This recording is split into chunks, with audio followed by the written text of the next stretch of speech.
Hola, muy buenas tardes a todos.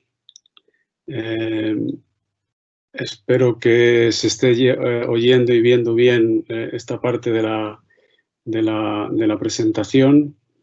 Es para mí un auténtico placer y una satisfacción poder estar hoy aquí en estas condiciones tan atípicas. Tengo que decir que me gusta más cuando es una presentación presencial, pero bueno, nos toca hacerlo así por las circunstancias que todos conocéis. Y como digo, vamos a inaugurar las 14ª jornadas del FIBER de enfermedades hepáticas y digestivas.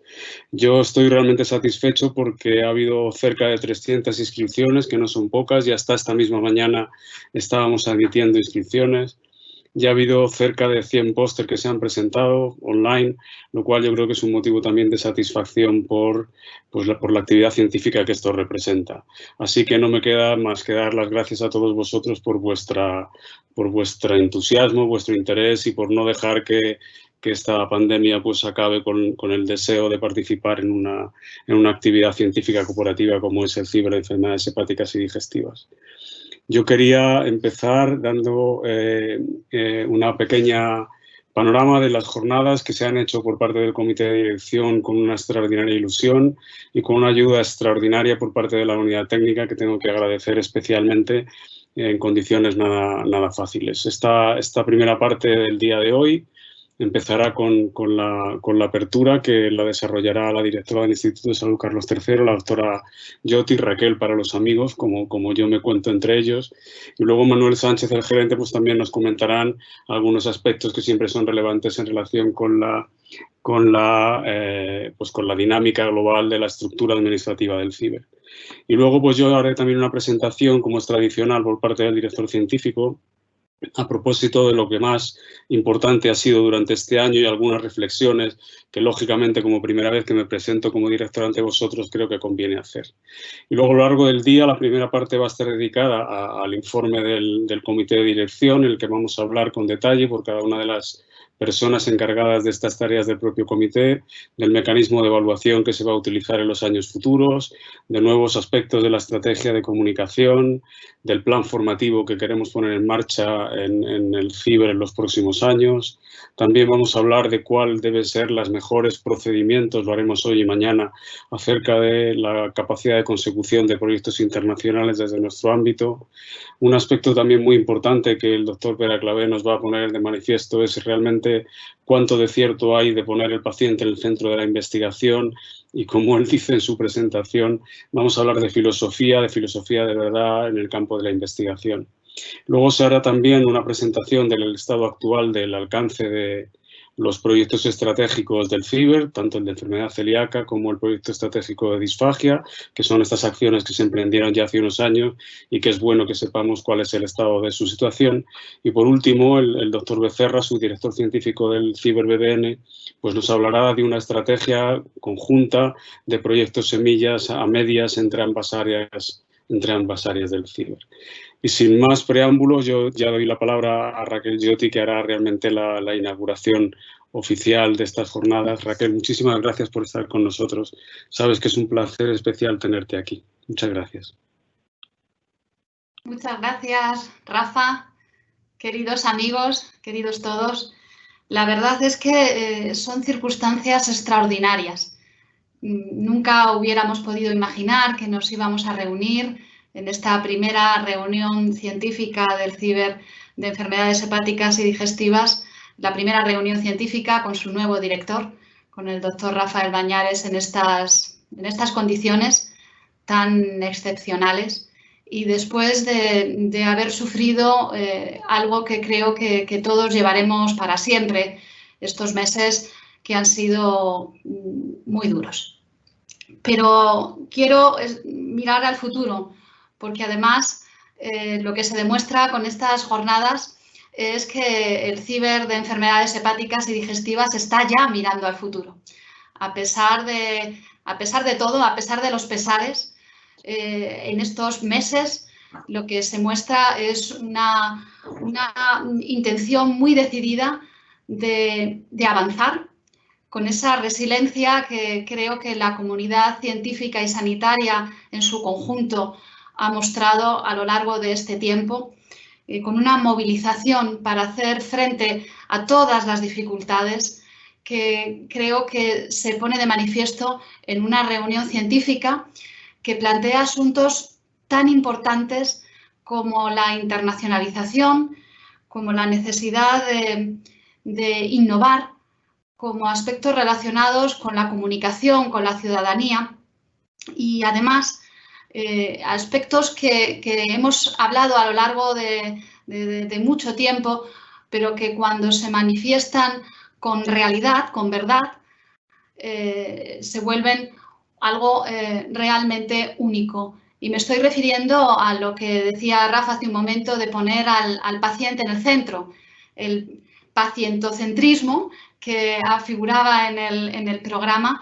Es cuando queda solo en palabras, caemos en la artificialidad, pero cuando las acciones que se diseñan de forma responsable y real para avanzar a lo que todos los médicos y los investigadores biomédicos aspiramos, que es a mejorar la vida de los pacientes y a que en ese proceso los propios pacientes estén incluidos, entonces creo que hemos alcanzado nuestra labor más importante. A lo largo de los próximos días, de los próximos 2 días, hoy y mañana, vais a tener la oportunidad de reuniros. Y el reunirse en estos momentos, el compartir, no solo dificultades, sino compartir futuro, es algo que cohesiona, es algo que nos pone en movimiento y es lo que más necesitamos ahora. Esos proyectos del futuro que marquen una línea más allá de lo cotidiano, de lo inmediato.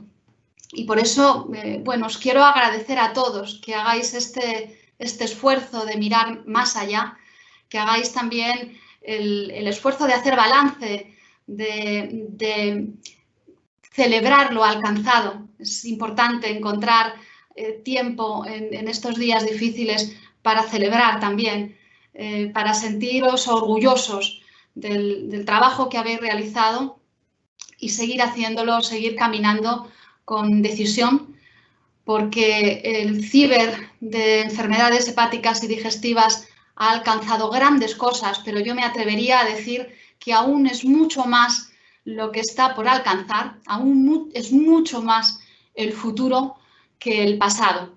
El ciber es una estructura única, singular incluso en Europa, con una potencialidad de llevar a cabo grandes proyectos colaborativos gracias a esa excelencia, pero a la vez esa vocación de cooperación que creo que es una oportunidad única que no debemos dejar escapar. Quiero terminar dándoos las gracias a todos y cada uno de vosotros por el esfuerzo, por el trabajo, bueno, pues por todo lo que ponéis el alma, el entusiasmo, el corazón y también muy especialmente al doctor Bañares, que sé que ha tomado esta batuta de dirección en momentos extremadamente complicados y está dejándose la piel para que el ciber sea cada vez mejor. Por eso, muchísimas gracias a todos, os deseo unas jornadas muy fructíferas y muchas gracias por haberme dado la oportunidad de acompañaros esta tarde. Muchas gracias, Raquel, por tus palabras, por estar ahí. Todos sabemos lo difícil de tu agenda y lo complicado de las circunstancias que toca vivir. Y para nosotros, el corazón y el hígado y el aparato digestivo están bastante cerca, pues es siempre un placer poder contar con tu compañía, con tu respaldo en todas estas circunstancias. Y gracias por tus palabras de afecto y por mantener la llama viva del desarrollo de la investigación biomédica en España. Muchas gracias, muchas gracias. Yo quería ahora dar la oportunidad a Manuel Sánchez, nuestro gerente, para que nos dé las claves fundamentales de lo que ha sido los aspectos administrativos y presupuestarios y lo que se espera que venga en el futuro. Sí que me gustaría comentar también que, lógicamente, todas las intervenciones posteriores estarán abiertas a preguntas que se tienen que hacer a través del chat. Yo me encargaré de moderarlas y de transmitirlas al ponente en un momento determinado. Y nada más, Manuel, cuando quieras. Muchas gracias. Gracias, Rafael, y gracias, Raquel. Decía que efectivamente, como comentaba la directora, estamos en unas circunstancias extraordinarias. Poco de nosotros, el año pasado, cuando por estas fechas estábamos en lo que podíamos denominar nuestra sede habitual de esta reunión, el Barcelosam, en Barcelona, nos podíamos imaginar que estaríamos pasando lo que estamos pasando y que hoy estaríamos haciendo esta reunión de forma telemática. Si alguna ventaja de tener es que mi presentación va a ser bastante más corta de la que hacía presencialmente y que posiblemente con menos temas para comentar. Voy a compartir la pantalla y en la presentación. Vamos a ver.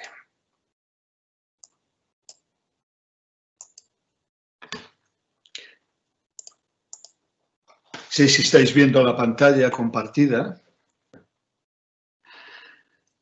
Desde el punto de vista legislativo... No, todavía no, Manuel. No tenéis un segundo. Todavía no.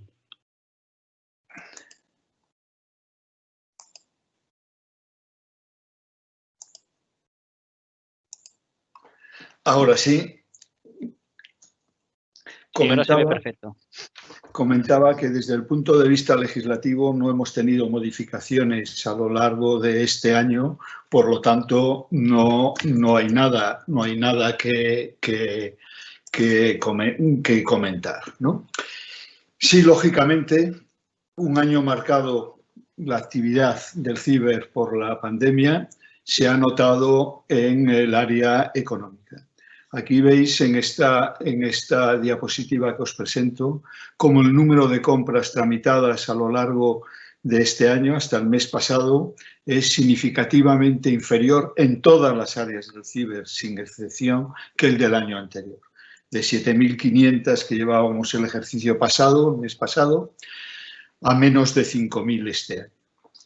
Y donde más impacto lógicamente ha tenido por las limitaciones de movilidad que hemos sufrido durante todo este periodo es en los gastos tramitados, que tenemos hasta 3 veces menos. Si el año pasado llevábamos casi 1.300, no llegamos este año a 400.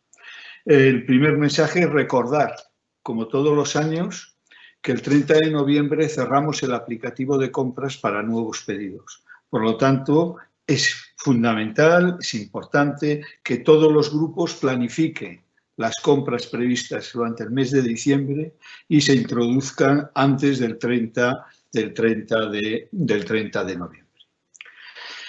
La disminución de la actividad económica, lógicamente, se traduce en un menor gasto. En la parte superior de la diapositiva tenemos las cifras globales del ciber, que vemos que en subvención llevamos ejecutado este año menos de 30 millones de euros, la previsión de ejecutar a cierre del ejercicio menos de 30 millones de euros frente a 32 del ejercicio anterior. Esto es casi 3 millones menos de subvención ejecutada.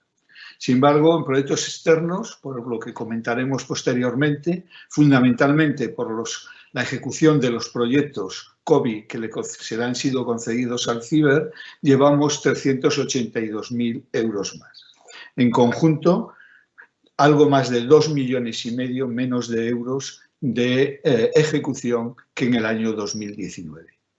Y centrándonos en el área de hepáticas, vemos que sobre un presupuesto global, tanto de subvención anual como de proveniente de ejercicios anteriores, como de fondos externos, algo superior a los 4,5 millones, la previsión de ejecución se sitúa en torno a 3,5 millones, lo que quiere decir que quedará algo más de 1.300.000 euros de remanente.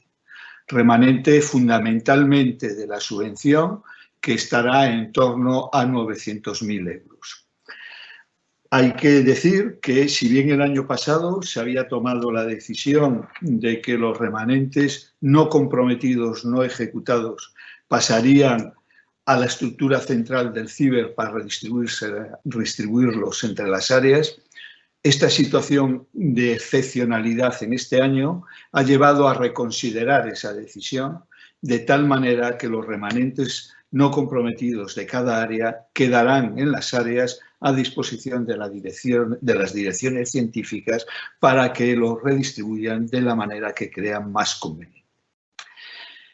Pero este presupuesto, estos fondos no ejecutados tienen una consecuencia. Desde el año 2014, todos los años, os pongo en estas sesiones a todas las áreas el mismo párrafo. Desde el año 2015, en relación a las cuentas anuales del 2014, la Intervención General del Estado señala que CIBER tiene una tesorería desproporcionada y excesiva. Y año a año han subido el nivel de la interpretación de esta tesorería de tal manera que ya el año pasado consideraron y se puso por escrito que consideraban que el CIBER tenía fondos ociosos que no se destinaban a los fines para los cuales habían sido concedidos. En la auditoría de este año, una buena auditoría, porque no hay comentarios ni salvedades ni ningún otro comentario más, el único comentario que hace se refiere a estos fondos no ejecutados, fundamentalmente de subvención. Y en el informe de recomendaciones de control interno, es un informe complementario de la auditoría, el IRCIA, el único comentario que existe va en la misma línea, recomendando al CIBER que se haga una política planificada y razonable, orientada a eliminar estos fondos, estos remanentes que tiene el CIBER. Y además recomiendan que dicha política se haga en coordinación del Instituto Carlos III, como dada su condición de ente promotor y financiador mayoritario. El mensaje es que en este mes, sin ejecutar por ejecutar, es decir, solo gastos que sean realmente necesarios, tratemos de ejecutar lo más posible. En relación al presupuesto 2021, aquí aparecen luces y la perspectiva es favorable. En este momento, el anteproyecto de presupuestos entró para su tramitación parlamentaria y, como digo, hay buenas perspectivas de que dejemos de estar con presupuestos prorrogados como los que teníamos del año 2018. Por lo que, insisto, las perspectivas son favorables. A lo largo de este mes se darán indicaciones a los distintos comités de dirección para abordar la planificación del presupuesto del año 2021. En el capítulo de recursos humanos no ha habido cambios, ninguna modificación tampoco en el marco legal, por lo tanto seguimos con el mismo escenario que teníamos a lo largo de este año, pudiéndose realizar los contratos vía ley de la ciencia, tanto los predoc hasta 4 años renovables anualmente, o los de acceso, los postdoc, hasta 5 años renovables anualmente. También por la vía de la ley de la ciencia, los contratos de obra y servicio vinculados a proyectos de investigación con sustantividad. Y fuera de estos, por la vía laboral, los contratos en prácticas para cualquier categoría profesional hasta un máximo de 2 años. La situación en este momento es que el CIBER cuenta con 726 personas en su plantilla. Es una cifra notablemente inferior al inicio del año, básicamente por el retraso en la resolución de cupo, pero en este momento tenemos en curso casi 200 convocatorias. Sí que aquí un mensaje importante para todos los grupos. Si algún grupo tiene pensado contratar en los primeros meses del año, aconsejamos que adelante la contratación a este año y además que lo haga rápido, porque esta semana será la última en que podemos lanzar convocatorias. Como sabéis, los contratos tienen que estar firmados en este año para poder acogerse a la resolución de cupo que está en vigor. Los contratos que se firmen en el 2021 tendrán que esperar a la resolución de cupo del próximo año. Comentar que en el Consejo Rector del mes de junio hubo una modificación en relación no a los importes de tablas salariales, sino que para prever la entrada en vigor del convenio colectivo firmado con los agentes sociales y que en este momento está en tramitación en los ministerios con competencia en la materia, se han eliminado los niveles que existían C, D y E. El E ya se había eliminado el año pasado y se han eliminado los niveles C y D, de tal manera que la contratación en doctor puede hacerse con nivel A o nivel B, titulado superior nivel A, nivel B, y en titulado medio y titulados FP o COU solo con un único nivel retributivo para todo el personal. En recursos humanos, también comentar un cambio importante, que desde el mes de marzo, febrero-marzo, está en vigor un nuevo procedimiento para la sustitución de los investigadores principales de los grupos tanto de Ciber como de Cibernet. La puesta en marcha de este procedimiento puede deberse al desistimiento, renuncia del actual IP, decisión de la entidad que ostenta la representación y con la que mantiene ese IP su vinculación profesional, o por la pérdida de la vinculación laboral estatutaria o funcional del IP con la institución. Hay un cambio importante en cuanto al procedimiento en sí mismo, de tal manera que la tramitación se iniciará con la comunicación del jefe de grupo dirigida al comité de dirección de cada área, motivando la necesidad de iniciar el proceso de renovación.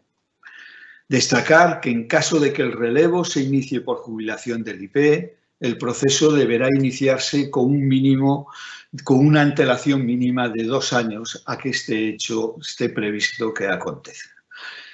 Y el cambio que se produce también en el procedimiento es que a partir de ese momento se abre un periodo de presentación de candidaturas a la que pueden optar todos los miembros de ese grupo con criterios de publicidad y transparencia y en todo caso anunciándose en la web del Ciber. Si la causa del relevo fuera por la pérdida de la vinculación laboral, el proceso se puede iniciar también por la institución consorciada y en caso de que no se produzca ni por IP ni por la institución consorciada, el comité de dirección lo hará de oficio. Hay un cambio también en cuanto a los requisitos y criterios para la selección de IP. La candidatura propuesta debe reunir los siguientes requisitos: vinculación laboral, estatutaria o funcional con una de las entidades consorciadas en el momento de la propuesta. Esto es nuevo, puesto que con carácter general se aplica lo que existía anteriormente, que debe existir vinculación con la misma entidad consorciada. Pero excepcionalmente se abre la vía de no exigir esta condición en el supuesto de aquellos grupos que desde su inicio están formados por investigadores de diferentes instituciones. Esto, insisto, es una novedad en relación a lo que teníamos anteriormente. Segundo requisito es la inscripción al grupo al menos 5 años previos y el tercero es que la actividad investigadora de los candidatos debe de estar alineada con el del grupo de investigación, debiendo tener el IP propuesto liderazgo científico.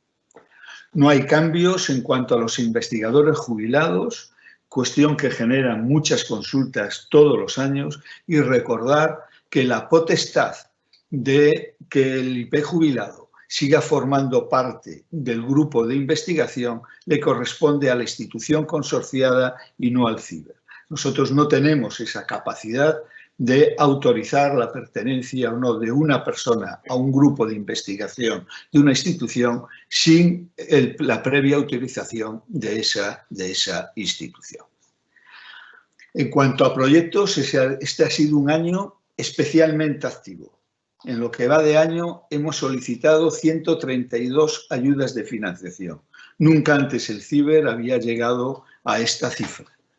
Se han solicitado, como digo, 132 con un importe casi de 63 millones de euros y en este momento tenemos concedidos y ya firmados 8 con casi 3 millones de euros, concedidos provisionalmente otros 13 más, aunque no se han firmado los agreements de las mismas, se han denegado 48 y están pendientes 63. Son, como vemos, cifras importantes y destacar sobre todo, fundamentalmente, el incremento en propuestas europeas, casi 40 hemos presentado, así como los proyectos presentados al Instituto de Salud Carlos III. En este último caso, básicamente, el número se ha incrementado de forma notable por las presentadas a la convocatoria extraordinaria de COVID, donde CIBER ha sido beneficiario de 3 proyectos con un importe de algo más de 2,5 millones de euros. Y todo ello, estos 132 ayudas,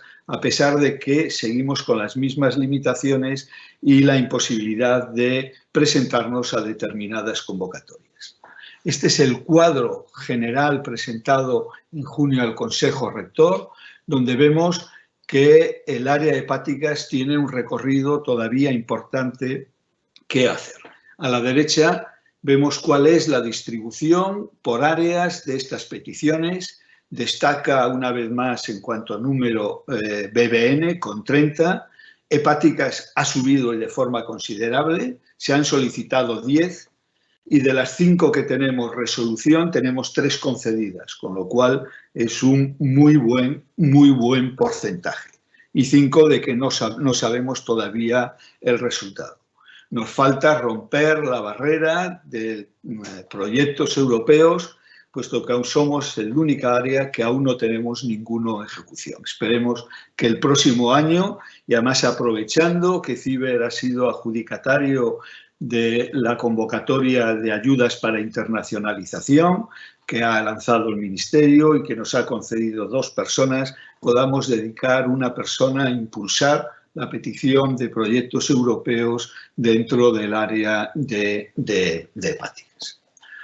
También tenemos recorrido y mejora en comunicación. Como entidad pública tenemos la obligación de trasladar a la sociedad las actividades y todo lo que estamos realizando. Hemos tenido un pequeño descenso en hepáticas en cuanto a número de notas de prensa. He puesto la del primer año y también las publicaciones en otros medios. Y eso nos lleva a que en este momento volvemos a estar en no buena situación. Como vemos, los impactos que se ha logrado en el área de hepáticas es el área con menor impacto en todo el CIBER, por lo tanto tenemos que hacer un trabajo importante en los próximos meses para poder revertir esa situación. En resumen, recordar que el 30 de noviembre se cierran las compras, que se está a punto de cerrar la posibilidad de lanzar convocatorias de personal, puesto que no nos daría tiempo a firmar los contratos. Felicitaros por el impulso que se ha dado a la petición de proyectos y animaros a que el año que viene se siga mejorando en este campo y mejoremos todavía más en comunicación. Y nada más por mi parte. Desearos que el Congreso, como siempre, sea lo más fructífero posible. Gracias. Tu presentación clara y concisa, más que otros años, sí, esto es cierto, pero ha sido muy ilustrativa, como siempre. Creo que Raquel quería comentar algo. ¿Puedes abrir el micrófono? Sí. Muchas gracias. Quería agradecer a Manuel y a todo el equipo de la Oficina Técnica, porque también para ellos ha sido un año muy difícil y no quería desaprovechar esta oportunidad para también mostrar mi reconocimiento, porque han hecho un trabajo extraordinario y además el tener que en este último trimestre gestionar toda la contratación por el retraso del cupo y porque hemos llevado todas las compras prácticamente a este último trimestre del año, quería aprovechar, bueno, pues para agradecer a todo el equipo el trabajo que estáis realizando, además en unas condiciones de teletrabajo que hacen todo un poquito más difícil. Y quería además quedarme con 3 cosas muy buenas para el año que viene, para el año que empieza. Primero, vamos a tener dinero. Vais a tener dinero. Lo importante es pensar cómo gastarlo. Y esto es, en fin, hay veces que es mejor caer en esto de no tengo dinero, pero ahora va a haber dinero, tanto el que no se ha podido ejecutar de este año como esperamos que unos muy buenos presupuestos que nos permitan además regularizar una situación presupuestaria en ciber, y este es mi primer mensaje. El segundo es que desde el Instituto de Salud Carlos III sí que se han modificado las convocatorias. Un ejemplo es la de la investigación clínica independiente. Ha sido una prueba de concepto y la participación, la respuesta de ciber, de vosotros, como investigadores ciber, incluso en el peor momento en el que especialmente el personal sanitario estaba, en fin, sin un minuto disponible, ha sido muy buena. Por tanto, mi segundo mensaje es que ante esta buena experiencia de participación dentro de lo que es la acción estratégica en salud, la posibilidad de poder tener fondos externos en convocatorias competitivas que permitan y que fomenten esa participación entre diferentes áreas de ciber, pero con proyectos bottom-up, es el segundo mensaje que quería dejar aquí sobre la mesa, porque también puede ayudar a orientar la estrategia. Y en tercer lugar, también lo ha dicho Manuel, pero yo quería subrayarlo, se están haciendo muy bien las cosas en internacionalización. La capacidad que tiene el ciber de presentarse a convocatorias con un único NIF, esto es de enorme potencia. Por tanto, en fin, quería recoger las palabras de Manuel, pero fijarme en estos 3 puntos. Tendremos financiación, hay que tener buenos proyectos para ello. La financiación se puede conseguir también en convocatorias externas, como habéis demostrado en estos meses, y tenemos que ir a Europa, que es donde va a haber, y específicamente ahora con el Fondo de Recuperación y Resiliencia, mucho más dinero. Así que a por ello. Bueno, muchas gracias, Raquel. Ya tenemos una preguntilla de Luis Bujanda, que comenta que el año pasado no se pudo determinar con antelación el porcentaje del presupuesto que se podría dejar de remanente y no hubo tiempo para gastarlo. La pregunta concreta es: ¿este año qué porcentaje se va a poder dejar de remanente? Bueno, la que decida el comité de dirección, es decir, teóricamente el remanente era 0, pero la excepcionalidad de este año ha llevado a reconsiderar esa decisión, que se traspasa al comité de dirección, que tiene toda la potestad para decidir qué hace con el remanente de cada área. Pero lo que sí quisiera transmitir es que cara a futuro deberíamos de pensar que el objetivo es no tener remanente. Es decir, no, sin ninguna duda, y uno de los elementos esenciales que tendremos que acometer es el seguimiento estrecho de la ejecución presupuestaria grupo a grupo, independientemente de hacerlo al final del año cuando todos son prisas y esto no tiene demasiado sentido, y alguna acción estaremos pensando en ese sentido. Yo, Manuel, quería hacerte una pregunta también. Tiene que ver con el impacto que pueden tener para los grupos el acometer los fondos adicionales asociados al incremento de las tablas salariales previstos en el convenio colectivo. ¿Es posible que alguna parte de este remanente que quede pueda ser empleado en hacer una especie de inyección adicional para hacerse cargo de estos gastos en el futuro? ¿Cuándo crees tú, la pregunta concreta, que tendremos que acometer esa subida, esa tabla salarial que comentabas? Posiblemente yo creo que será en el ejercicio siguiente, en el 2021. Como decía, el convenio está en tramitación en ministerio y no prevemos que esté en condiciones de entrar en vigor hasta el año, desde luego hasta el año que viene seguro. De todas formas, los cálculos de cada grupo ya están realizados, puesto que Recursos Humanos tiene individualizado no solo por grupo, sino por contrato, cuál es el impacto que puede tener. Para prever ese impacto es por lo que se han tomado algunas de las medidas, como eliminar las categorías, los niveles salariales C, D y E, que eran niveles que no se recogían en el convenio y, por lo tanto, seguir firmando esos contratos lo que hacía era demorar y trasladar a futuro una mayor cantidad de pagos, de reconocimientos, ¿no? Esa fue una de las medidas que hemos tomado. También hemos tomado una siguiente medida que está en relación con esto y en relación con las fluctuaciones que pueden tener los grupos con la asignación del presupuesto anual. Si bien casi todas las áreas el cálculo del presupuesto no se hace por una única anualidad, sino que se pondera en función al menos de 3 anualidades para evitar que un año malo tenga un impacto importante en uno de los grupos. Hemos también considerado conveniente limitar la contratación en 2 sentidos. No para el primer contrato, sino a partir del segundo contrato que puedan tener los grupos. Lo primero es no autorizar contrataciones si no hay fondos. En esto el CIBER históricamente las distintas áreas han sido muy permisivas, en el sentido de que como los grupos tienen capacidad de aportar dinero, lo aportarían a posteriori. Todos tenemos ejemplos y fundamentalmente este área de ejemplos muy negativos en ese aspecto que no se han podido suplementar posteriormente. Y segundo, que el porcentaje de personal sobre el presupuesto estándar de un grupo no debe estar en el 100% y aunque no es una regla estricta, se sitúa en torno al 80%. Digo que no es una regla estricta porque no es lo mismo tener el 80% o el 85% que el 95%.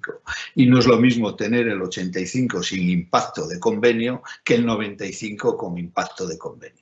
Entonces, esa es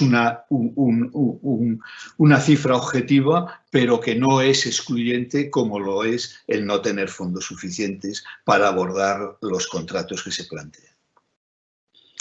Bueno, tenemos otra interesante pregunta, Jaume Bosch, que dice, ¿se va a poner en marcha la carrera profesional en el CIBER? La imposibilidad de contratar a largo plazo lo hacía hasta ahora inviable. Ese es un tema de alcance, que también esa pregunta es para el gerente y para Raquel también, sin duda. Yo creo que al gerente se le escapa, porque además esto no es una pregunta específica para el gerente de CIBER, sino para el sistema de ciencia, si es posible establecer nuevos mecanismos de contratación para el personal, ¿no? Sí, yo tampoco tengo la respuesta. La carrera profesional, como sabéis, a lo largo de estos 2 últimos años se ha puesto en marcha en los organismos públicos de investigación para el personal funcionario, de manera que se han articulado quinquenios, todo un sistema de promoción profesional y de incrementos retributivos vinculados a quinquenios, a sexenios, el sexenio de innovación, no sé. La pregunta, entiendo que hablando de carrera profesional se entiende un sistema similar en el ámbito laboral. Esto hasta ahora no se ha planteado en general, pero es algo que sí que existen diferentes iniciativas para ver de qué manera se podría abordar. Es complejo. Es complejo, en primer lugar, porque, y más centrado en el ciber, por la forma en la que se contratan los contratos laborales indefinidos, que son aquellos que entiendo que podrían vincularse a la carrera profesional, y cómo cómo incorporar esa contratación laboral indefinida dentro del sistema español de ciencia y tecnología, y eso aún no está.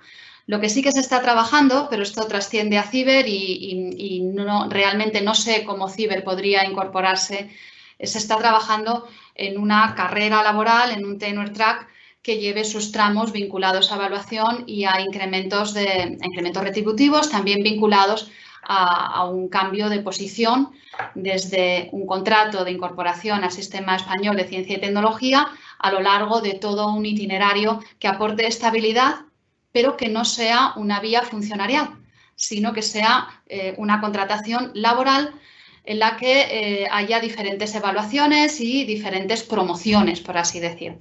El sistema de ciber es muy especial, por eso lo que ahora mismo optamos y aspiramos es al menos a tener un convenio colectivo. Y a través de ese convenio colectivo regularizar la situación laboral, que en fin es muy singular si la comparamos con otras estructuras, incluso con remuneraciones que en algún caso, bueno, pues es que están por debajo de lo que desde luego correspondería para un doctor o en diferentes categorías. Por tanto, yo dentro de ciber no veo, dentro de la estructura de contratación laboral que tiene ciber y la manera en la que actualmente la tenemos, creo que el primer hito que tenemos es ese convenio colectivo en el que se ha invertido muchísimo esfuerzo y ese sería el primer paso. A nivel general del Sistema Español de Ciencia y Tecnología, creo que sí vamos a ver pronto ese otro itinerario no funcionarial vinculado a esa tenure track, pero aún queda un poquito de tiempo. No sé si he contestado bien la pregunta, pero es que era difícil. Muy bien, muchas gracias. Yo creo que si no hay más preguntas, por no demorar demasiado, ahora me toca a mí hacer la presentación. Un segundito que la cargue, por favor. Es esto.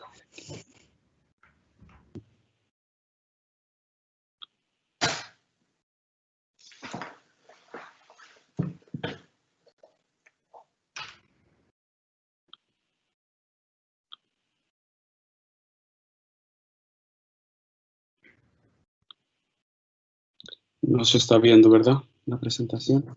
No. Un segundo.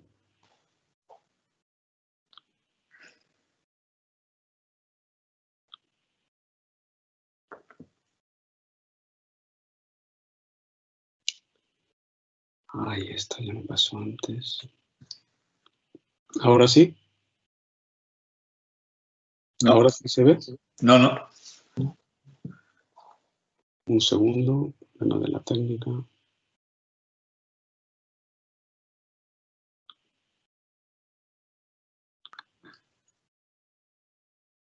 Ahora sí, ¿verdad?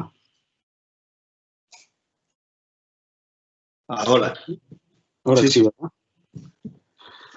Bueno, pues como decía anteriormente, muchas gracias a todos por vuestra presencia aquí, por vuestra actividad, y a mí me corresponde ahora pues uno de los ejercicios más importantes desde mi punto de vista en lo que respecta a la dirección científica. Y es que, claro, nos toca a los directores interpretar una partitura que no siempre es fácil, y aquí tenemos que oír hablar de cupo, de convenios colectivos, de ejecuciones, de remanentes, etcétera.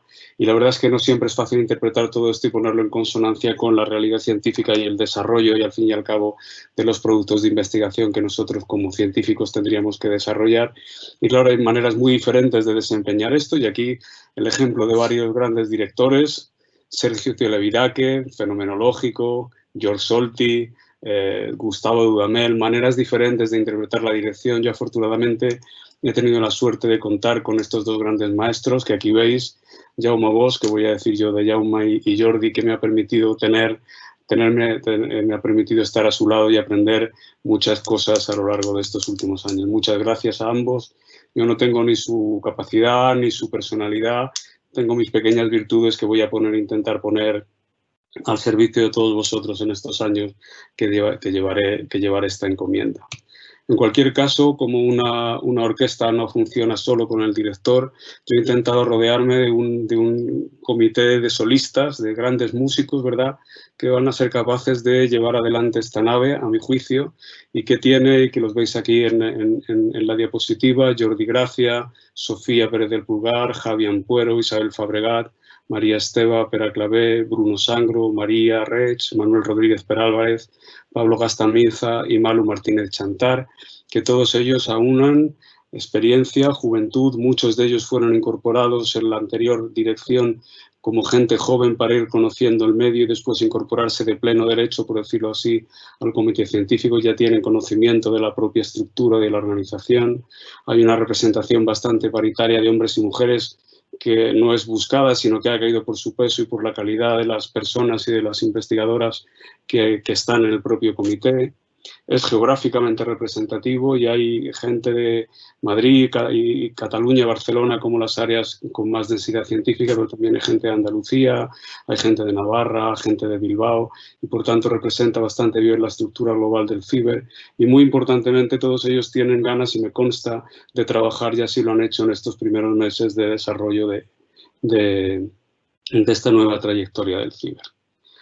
A mí sí que me gustaría comentar lo que yo creo que son algunas reflexiones iniciales acerca de lo que fue el CIBER al nacer, cómo nacimos como CIBER y cómo ha evolucionado en los diferentes años. El CIBER al nacer pilló en una época en la que el momento económico era favorable, todos éramos más jóvenes, el CIBER tenía una estructura de gestión propia con un CIF propio, Todos teníamos un gran orgullo de pertenencia y la percepción por parte de los grupos era que ser del ciber era una circunstancia de extraordinaria trascendencia, era una apuesta ganadora, era un valor añadido de gran importancia. Sin embargo, con el paso del tiempo y diversas crisis económicas y vicisitudes, pues el ciber es hoy una estructura un poco distinta. Es una área de un organismo con un CIF único y que tiene una estructura de gestión y gobernanza unificadas que le da ventajas porque le da más solidez, más potencia, pero también le quita cierto grado de autonomía. Es un momento económico menos favorable sin duda y lo estamos viendo constantemente. Y además se ha producido un relevo, una necesidad de un relevo generacional pues con el lógico paso del tiempo. Y la pregunta es que si para algunos grupos el ciber realmente es útil para algo más que para recibir la asignación anual que corresponde, entre comillas, como ser parte de la propia estructura del ciber. Así pues, si lo ponemos de una manera un poco más gráfica, el ciber cuando empezó nos aportaba a los diferentes grupos investigadores recursos económicos, recursos humanos a raíz de estos recursos económicos, se montaron infraestructuras y plataformas en cada uno de los centros y generales que después nosotros devolvíamos, entre comillas, en forma de publicaciones y de retornos avanzados, guías clínicas, patentes, etc. Y esta era la estructura cerrada en la que nuestro ciber nació y esto, lo que deberíamos ser capaces de que fuera el área del ciber en el momento actual, es esencialmente lo mismo, pero con otras miradas importantes a las otras áreas del ciber, a la propia estructura del Instituto de Salud Carlos III y a toda la estructura del Sistema Nacional de Ciencia y Tecnología del que el ciber forma parte. Pero ya no solamente desde el punto de vista científico, sino también pensando en otros agentes de extraordinaria importancia como es la propia sociedad, los propios pacientes, otros profesionales, el sector tecnológico, la Unión Europea, de tal manera que nuestra mirada ya no solamente debe estar centrada en nuestra actuación como grupo investigador, haciendo lo que estamos acostumbrados a hacer desde siempre, sino que por el hecho de ser del ciber tenemos que tener una dimensión añadida de cooperación dentro y fuera del ciber y una perspectiva añadida de promoción a la sociedad por nuestra propia pertenencia a esta organización. Con este análisis en general, pues hemos intentado inicialmente plantear nada distinto de lo que se venía haciendo en los últimos años, pero por ponerlo negro sobre blanco, con un ejercicio de reflexión, pues diferentes ejes y áreas de trabajo. Uno de ellos es realmente hacer un ejercicio de comunicación interna. Nos ha parecido, a mí personalmente ha parecido que en general esta reflexión que yo acabo de hacer con respecto a lo que es el ciber es poco conocida por los investigadores que forman parte del ciber y probablemente sea responsabilidad de cada grupo, pero también posiblemente mía. De manera que me propongo, y ya pensaba haberlo hecho de manera presencial, pero me temo que no va a ser posible y tendrá que ser virtual, hacer una visita a cada uno de los grupos y comentar esto mismo que estamos comentando con más detalle, cuáles son las grandezas y servidumbres de pertenecer al ciber y cuáles son las obligaciones que vienen como consecuencia de las ventajas de pertenecer al ciber de cada uno de estos grupos. Y esto, créanme que voy a intentar hacerlo a partir de ya de una manera sin prisa pero sin pausa.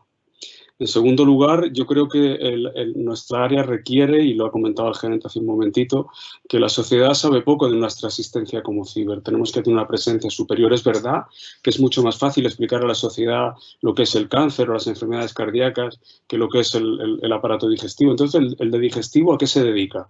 Dice, esto del hígado no será solo del alcohol, estas son cosas que no son más fáciles de explicar en unas especialidades y en unas áreas que en otras. Pero es cierto que este esfuerzo lo tenemos que hacer nosotros para saltar este obstáculo que supone el cierto desconocimiento que la sociedad tiene de nuestra actividad. Y por otra parte, los pacientes no forman parte de nuestra estructura ni nos reconocen como interlocutores, igual que hay grandes asociaciones de pacientes en muchísimas otras áreas y otras disciplinas médicas. No es el caso en lo que respecta a nuestra área y ahí tenemos un gap importante que deberíamos ser capaces de rellenar. Por otra parte, también creo que tenemos que hacer una reflexión importante acerca de, lo comenté anteriormente, 3 aspectos muy importantes de la vida cotidiana de los grupos. Uno, cómo tienen que ser evaluados. Como consecuencia de la centralización de la estructura del ciber, nuestra manera particular de evaluar el famoso polinomio en el que hemos estado acogidos durante estos años tiene necesariamente que mutar y converger hacia una estructura común de evaluación de todas las áreas, que esencialmente es la misma, los ítems que se consideran son los mismos, pero que tiene que estar alineada con los aspectos relevantes que el CIBER como organización global ha decidido que estén. Y esto lo detallará en una de las intervenciones posteriores Jordi Graci, se ha trabajado de manera importante en esto. Otro aspecto muy importante es el seguimiento de la ejecución del presupuesto. Bien conocemos las dificultades inherentes a la decisión de los remanentes del año pasado. Para evitar esto intentaremos tener, y eso es uno de los objetivos de las visitas a cada grupo, seguir más de cerca la ejecución del presupuesto para evitar sorpresas desagradables y también tener una manera apropiada de conocer cuál es la dimensión de las cosas que le permite hacer el presupuesto que cada grupo tenga. No se puede tener más actividad de la que el presupuesto concede y esto tiene mucho que ver con lo que el gerente acaba de decir de la proporción del dinero que se puede dedicar a contratos. Y por último, hemos de saber todos que las reglas del juego implican, y esto es común a todas las áreas, que los grupos pueden ser desvinculados porque no tienen una actividad científica apropiada. Y esto es así, primero, porque debe estar dentro del paradigma de excelencia que tiene que tener el CIBER, pero también porque hay grupos fuera que tienen sus singularidades, sus capacidades y que tienen que tener la posibilidad de entrar a formar parte del CIBER si existe una alineación científica con los objetivos globales del CIBER. Y, por tanto, es un hecho doloroso y difícil, pero los grupos pueden ser desvinculados y, desafortunadamente, alguno lo tendrá que ser en los próximos años. Además, como también se ha comentado, es un objetivo muy, muy importante y vamos a trabajar específicamente. De hecho, hay 2 presentaciones en estas jornadas encaminadas a el hecho de captar cada vez más sería una, ¿verdad?, proyectos internacionales en nuestra área, puesto que, como ha dicho el gerente, somos la única área que no tiene proyectos europeos con el sello CIBER. El año pasado rozamos el poste, pero yo creo que en los próximos años es un objetivo que tenemos que cumplir y cumpliremos sin ninguna duda. Y también creo que las jornadas, que son el elemento esencial de vertebración, queramos o no queramos, del CIBER, y este año, desafortunadamente, a mi juicio, las tenemos que hacer en este formato. Las jornadas son críticas porque nos permiten a todos rendir cuentas, tener una información estructurada de la actividad del CIBER, permiten exponer casos de éxito que pueden ser ejemplos para el futuro, favorece la relación entre grupos y la generación de sinergias, y tengo que decir con alegría que el miércoles hay hasta 13 reuniones de grupos intentando preparar este entorno de sinergias de cara al futuro, y igualmente este ambiente de cooperación tiene que extenderse a otras áreas del CIBER, y hoy mismo tenemos una presentación encaminada a tender puentes, en este caso con el área BBN. Y por último, yo creo que un asunto muy importante, y eso creo que es clave, es que cada grupo tiene que tener una hoja de ruta en la que se conjugue su agenda propia, con sus propias líneas de investigación, con su propio desarrollo científico, con la agenda colectiva del CIBER, que es la que nos tenemos que dar todos para remar en la misma dirección y ser capaces, por lo tanto, de generar algo más que la suma de la actividad de los grupos, remedando ahora las palabras que acaba de pronunciar la directora del Instituto de Salud, Carlos III. Una pincelada sobre cómo se va a hacer la evaluación del año 2020, que tendréis cada uno de vosotros la evaluación en los próximos días, y se harán con el polinomio previo, con la media de los 3 años del polinomio previo. Todos habéis recibido, todos los IPs habéis podido recibir cuáles son la valoración que se ha hecho de publicaciones, proyectos, guías clínicas, patentes, tesis, etcétera. Se ha tenido la oportunidad de alegar y esa cocina se está haciendo para en el término de 48 72 horas poder tener la valoración económica de los grupos, intentando tamponar grandes diferencias para evitar que estas circunstancias puedan hacer descarriar determinados contratos, etcétera, en la manera más apropiada posible y tal y como he recibido de enseñanza de mis queridos maestros y predecesores. Y estas son las variables que se contenían en el polinomio previo, tanto cuantitativas como variables cualitativas, que tenían que ver fundamentalmente con el grado de colaboración percibida y con las características del grupo, sea clínico, básico o combinado. Y como digo, esto se hará, luego lo detallará Jordi con más detalle con la medida de la puntuación de los 3 años anteriores. No quiero ocupar mucho más tiempo porque no quiero yo ser el que se pase del tiempo. Sí que quería hacer un pequeño resumen de lo que hemos hecho en el 2019. Otros años esta parte ocupa más tiempo, pero este año, dada que era la primera vez que tenía yo la oportunidad de dirigirme a vosotros en calidad de director, pues he acortado esta parte. Ha sido un año extraordinario en lo que respecta al número de publicaciones. Ha habido 754 publicaciones, cerca de 100 publicaciones más que en el ejercicio del año 2018 y de alta calidad. Un tercio de ellos son publicaciones del primer decil, lo que da idea de la salud científica de nuestra área. Esto es un elemento sumamente importante. Y aunque es una cifra manifiestamente mejorable, tampoco es despreciable pensar que la cuarta parte de estas publicaciones son cooperativas y la quinta parte de estas publicaciones son cooperativas con otras áreas del ciberaspecto, que no siendo poco es manifiestamente mejorable.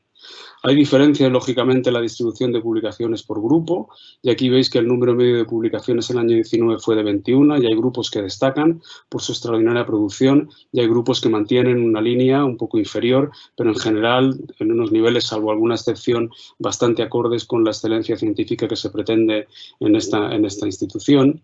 Lo mismo ocurre con el grado de colaboración entre los grupos. La media de publicaciones colaborativas por grupo en el año 2019 fue de 11 y, como veis también en la diapositiva, hay grupos que tienen una amplísima tradición de colaboración y generan una gran cantidad de publicaciones cooperativas, pero tengo que decir que en el año 2019 al menos algunos grupos no produjeron ninguna publicación cooperativa con otras áreas del ciber, y esto lógicamente es un elemento que hay que solucionar en los próximos años. Y también en cuanto a la capacidad que tiene el ciber de aportar investigadores principales que sean los responsables de la autoría, pues he de decir que un tercio de las publicaciones generadas por el ciber este año su senioricidad procede de investigadores del ciber. Y la media de artículos por grupo con autoría principal es de 6, lo cual a mi juicio no está nada mal. Todas estas métricas son métricas que, como bien sabéis, pueden tener muchos ajustes, no quieren decir nada acerca de un grupo u otro, no es lo mismo la capacidad de colaboración entre grupos clínicos básicos o combinados, y yo creo que todo esto tiene que tener una lectura individual, grupo a grupo, que es la que me encargaré de hacer, insisto, en las reuniones que tendré con cada uno de vosotros. Yo también quisiera destacar que el impacto medio del área es de 7,3 y que el 50% de los grupos publican incluso con un factor de impacto medio por encima de este 7,3. Esto es un hecho bastante notable en nuestra disciplina, en nuestra área, puesto que el factor de impacto medio del área de enfermedades hepáticas es de los más altos en comparación con otras áreas. En cuanto a otras actividades, que también son outputs relevantes de investigación en términos de transferencia, guías clínicas, tesis doctorales y de las notas de prensa, voy a hablar poco porque ya lo ha dicho todo Manuel en cuanto a su relativa escasez. En cuanto a transferencia, para ser un área fundamentalmente sustanciada en un órgano y sistema como es el aparato digestivo, no hay una actividad de transferencia pequeña. Aquí tenéis las patentes concedidas y solicitadas en el año 2019. Si no recuerdo mal, de la reunión del Consejo Rector de las áreas, digamos, no específicamente tecnológicas como VBN, es una de las áreas que más actividad innovadora tiene en términos de transferencia, lo cual es una fortaleza notable de nuestra área. Y lo es también la capacidad formativa, con 48 tesis doctorales leídas en el año 2019 y con la gran cantidad de producción de guías de práctica clínica, un número de 13 en el año 2019, que generan además publicaciones nacionales e internacionales. Y simplemente quería terminar destacando algunos de los hitos que se produjeron en el año 2019 y he querido destacar esta publicación, que a mi juicio es la publicación científica de mayor valor, obviamente sin que esto suponga un desmerecimiento de otras muchas otras que se han producido, y es una publicación de un estudio en Lancet que es relevante no tanto por el impacto de la propia publicación, sino porque es el paradigma de la investigación cooperativa en el ámbito clínico. Es un estudio gestado, desarrollado, diseñado y ejecutado en el ámbito ciber. Llevó muchísimos años de esfuerzo. El doctor Cándido Villanueva es su primer firmante, el doctor Jaume Bosch es su firmante senior, y yo creo que es el paradigma de las capacidades que tiene el ciber como capacidad y como plataforma de investigación cooperativa. Y también en este año, y habrá comunicaciones al respecto dentro de unos minutos, los programas estratégicos de enfermedad celíaca y de disfagia que empezaron el año pasado, pues están teniendo, yo creo, que un desarrollo acorde con las dificultades que en estos momentos encontramos. Y por último, sí quisiera decir que estos dos programas tienen una serie de singularidades, y es que son programas centrados en el paciente, en áreas relativamente huérfanas de financiación, y yo creo que es una oportunidad que Jordi Bruce identificó claramente a cómo el CIBER es capaz de rellenar huecos que otras convocatorias u otras enfermedades tienen más fáciles de rellenar que no estas que están sujetas a la financiación por parte del propio CIBER. Termino con esta diapositiva que viene a hablar de los retos para el 2021. Yo creo que nos tenemos que plantear de una manera clara el planteamiento estratégico de nuestra área en el contexto del plan estratégico del Instituto de Salud Carlos III y del CIBER en su conjunto. Ya se nos ha hablado de los nuevos presupuestos y de un nuevo escenario global en el cual Europa y nosotros como interlocutor de Europa, como CIBER y como área, tenemos un gran potencial de la obtención de proyectos en este ámbito. Es absolutamente imprescindible cooperar dentro de las áreas y con las otras áreas. Yo creo que esto es una necesidad imperiosa. No seríamos CIBER si fuéramos simplemente la suma de nuestras propias publicaciones. Tenemos que acometer de manera decidida y clara la renovación de investigadores principales. Desafortunadamente, porque el tiempo es, como decía Borges, de lo que está hecho el hombre, la materia de la que está hecho el hombre no es la carne sino el tiempo, pues el tiempo, que es nuestra materia, pues hace que pase, y por tanto tenemos que acometer esta renovación. Tenemos el reto muy importante de concurrir con éxito a convocatorias internacionales y comunicar a la sociedad nuestros resultados. En definitiva, yo creo que este escenario es un escenario que es un reto, pero que yo creo que tenemos como colectivo la plena capacidad de conseguirlo. Y esto es lo que yo os quería decir, y cualquier pregunta que tengáis, pues estoy a vuestra disposición para intentar responderlas. Muchas gracias.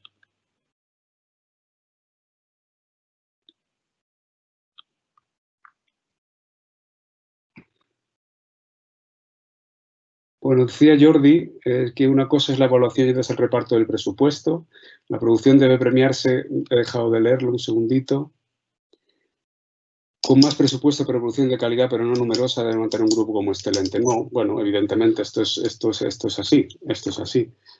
Y así es lo que mantendremos como se ha hecho tradicionalmente dentro del área y como realmente está especificado en las directrices que la Oficina de Calidad genera al respecto. Sin ninguna duda es la calidad lo que ha de marcar fundamentalmente tanto la evaluación como la asignación presupuestaria.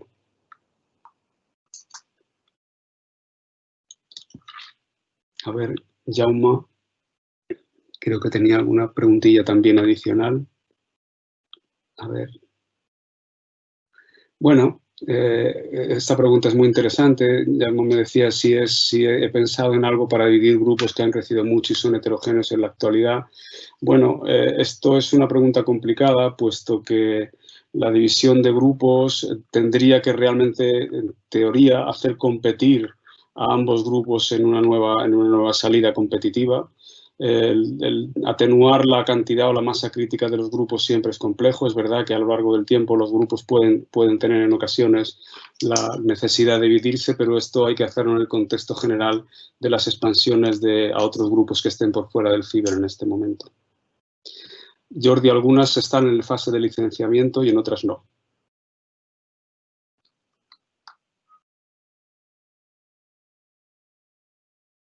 Los exdirectores están muy activos, lo cual me gusta, porque esto es muy divertido. Papá, ¿por qué me preguntas esto ahora? ¿Más preguntas? Muchas gracias de todas maneras por la pregunta, que tomo como consejos fundamentalmente, sin ninguna duda.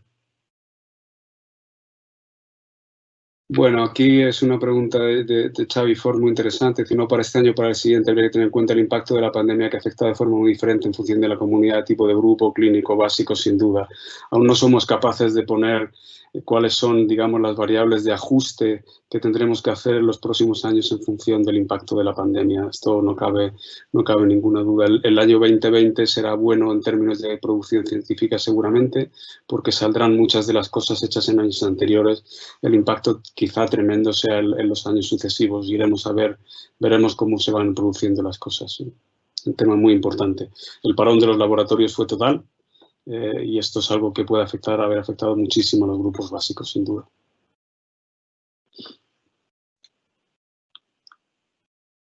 ¿Más comentarios? En cualquier caso, estas sugerencias, que son un poco frías al no veros la cara ni la voz, aunque ya os la pongo yo, pues son debidamente apuntadas y serán objeto de discusión y de debate en las próximas reuniones del comité de dirección, que es el que tiene que tomar las decisiones en este sentido. ¿Algo más? Señor gerente, señora directora, ¿nada más? Bueno, Jaime, que es un buen momento para cometer cambios al ver un horizonte de crecimiento presupuestario. ¿De cuánto hablamos? ¿Del 50%? ¿Del 100%? Para Raquel. Bueno, yo creo que el ciber tiene primero que gastar y ejecutar bien. Y esto creo que lo ha dejado muy claro el gerente, porque además es muy difícil pedir incrementos presupuestarios cuando se tienen remanentes como los que maneja el ciber por encima de 20 millones o 23 millones de euros. Entonces, creo que lo importante es tener buenos proyectos, y estoy hablando de proyectos, y ahora mismo lo que le falta al ciber no es dinero.